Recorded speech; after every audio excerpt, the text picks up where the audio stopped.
Grabe ang trade na nangyari mga pare ko, headline at talagang blockbuster trade ang nangyari na to sa pagitan ng Miami Heat at Milwaukee Bucks, sa pagitan nitong si Giannis at all-in move nitong Miami. Kaugnay sila Tyler Hero, Kelly Oubre, Jaime Jaquez Jr., Kasparas at 3 first round picks, kasama pa dyan yung number 13 pick nila sa 2026 draft, isang pick swap at isang second round pick. Yan lahat ang ginamit ng Miami Heat para lang ma-secure sa kanila.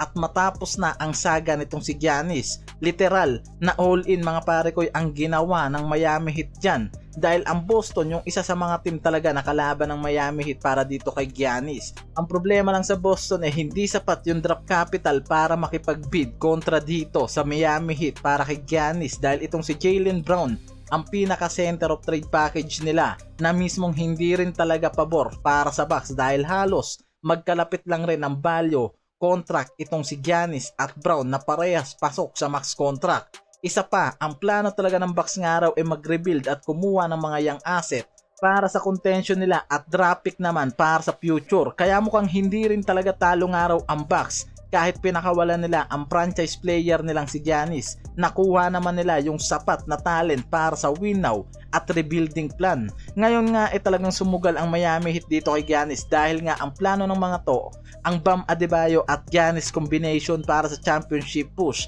next season. Maraming analyst pa rin naman yung nagsasabi na kahit na nakuha pa nila itong si Giannis ngayon, meron pa ring negative impact dahil nga nasa tail end of prime na nga raw itong si Giannis, at possible mas malaking benefits para sa Bucks yung trade na to na nangyari, lalo't mga young asset at role player kasama yung mga draft picks ang nakuha nila.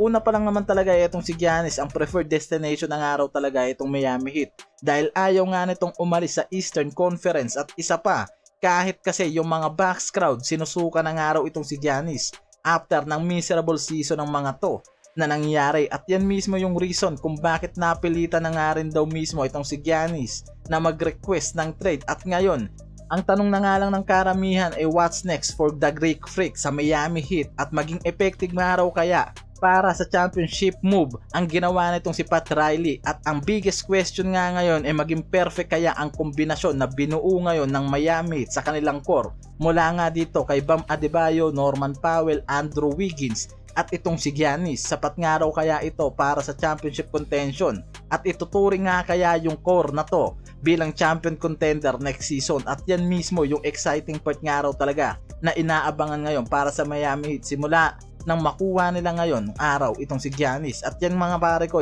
panigurado ang isa sa aabangan natin next season.